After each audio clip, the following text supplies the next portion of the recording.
लिया तो 465 रुपए की टॉक टाइम मिलती थी। यह प्रीपेड मीटर भी स्थायी शुल्क इसी तरीके से काटने वाले हैं। आपने 1500 रुपए का रिचार्ज कराया, आपको बिजली के यूनिट मिलेंगे 1360 1370 रुपए के। वो 125 130 रुपए आपके स्थायी शुल्क में चले जाएंगे, क्योंकि बिल तो आपका आ नहीं रहा, आपको पैसे जमा करवाने हैं यूनिट के माध्यम से। लेकिन जितने प्रीपेड यूनिट आपने 5000 रुपए की बिजली अपने मीटर में डलवा दी, आपको 4,500 4,500 की बिजली मिलेगी। ये 600-700 रुपए आपके स्थायी शुल्क में नगरीय उपकर में खुद चले जाएंगे। ठगे आप महसूस करेंगे अपने आप को। और इस तरह की परेशानियां ठीक है, एक बार दो बार कोई आदमी सहन कर सकता है, मगर निरंतर साल 2 साल 5 साल 10 साल जब तक ये स्मार्ट मीटर लगे हुए रहेंगे, ये जलालत आपको रोज भुगतनी पड़ेगी। और इस जलालत से बचने के लिए हमने हमारा विरोध आज से 5 दिन पूर्व जब दर्ज करवाया, तो उसको विद्युत वितरण निगम लिमिटेड के अधिकारियों ने हमें आश्वासन देने शुरू किए कि यह प्रीपेड और पोस्टपेड दोनों है, मगर इनके वर्क टेंडर में जो 15 पेज की PDF फाइल है, उसमें पोस्टपेड नाम का कहीं जिक्र तक नहीं है, प्रीपेड ही है। शुरुआत में अभी ये चल रहे हैं, मगर जब ये अगर पूरे शहर में लगाने में कामयाब हो गए, उसके बाद में बाजी अपने हाथ में नहीं रहेगी और सिवाय हताशा और निराशा के हमें कुछ नहीं मिलेगा।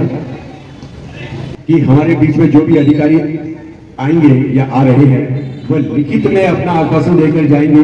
आदेश के रूप में मेरता विद्युत वितरण निगम लिमिटेड के अधिकारियों को निर्देश देंगे कि लिखित में आदेश दो कि स्मार्ट मीटर लगाने का काम बंद किया जाता है और स्मार्ट मीटर नहीं लगाए जाएंगे, और जो लग गए हैं उनको वापस उतार कर वापस पुराने पद्धति के मीटर लगाए जाएंगे। और पुराने पद्धति के मीटर का पैसा भी हमसे लिया गया, उसको हथौड़े से आकर तोड़ा गया, स्मार्ट मीटर चस्पा कर दिया गया, और स्मार्ट मीटर के पैसे भी हमसे ही वसूल करेंगे। आप इस मुगालते में मत रहिए कि ये निःशुल्क लग रहे हैं।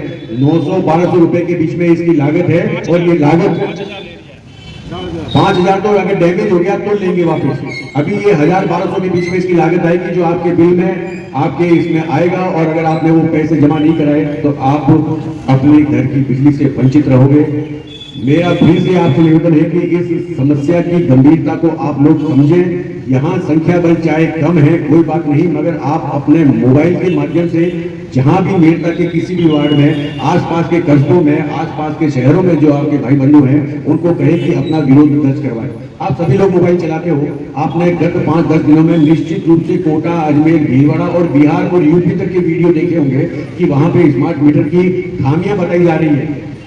निश्चित है, एक आम आदमी बेचारा क्या कर सकता है, अपने घर का वीडियो अपनी जलालत मोबाइल पे रिकॉर्ड करके यूट्यूब पे या फेसबुक पर या व्हाट्सएप ग्रुप में डाल सकता है, और हम वही देख रहे हैं। देखने वाले को ये लगता है कि अरे विरोध हो गया, विरोध हो गया। अरे वो बंदा तो अपनी जलालत को लोगों को बता रहा है, वो कहीं पे अपनी आवाज ही मुखर नहीं कर पा रहा है।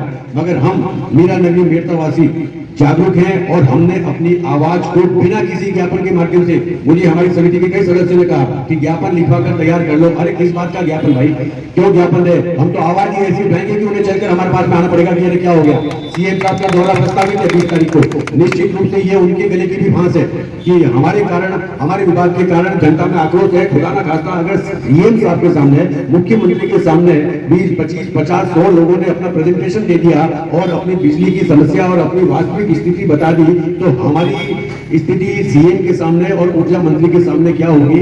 इसलिए उनको निश्चित रूप से आना पड़ेगा, और जब वो आएंगे तो हमारी एक ही मांग रहेगी। सबसे पहला तो कि आप हमारे को लिखित में आश्वासन दो, और दूसरा कि हम भविष्य में अजमेर, जयपुर, जोधपुर, कोटा, गुड़गांव, अहमदाबाद, दिल्ली, बंबई, मद्रास जैसी बिजली हमारे शहर में चाहते हैं, वैसे संसाधन चाहते हैं। ये अधिकारी लोग ग्राउंड रिपोर्ट बनाकर आपको क्यों नहीं भेजते, इनसे पूछा जाए। ये क्यों केवल ट्रांसफार्मर और लाइनों की केबल की रिपेयरिंग में लगे रहते हैं, और गर्मी में लोड बढ़ने पर उनका पिघलना तय है। आबादी को दोष नहीं दिया जा सकता, क्योंकि आबादी तो आज से 50 साल पहले 20,000 ही थी।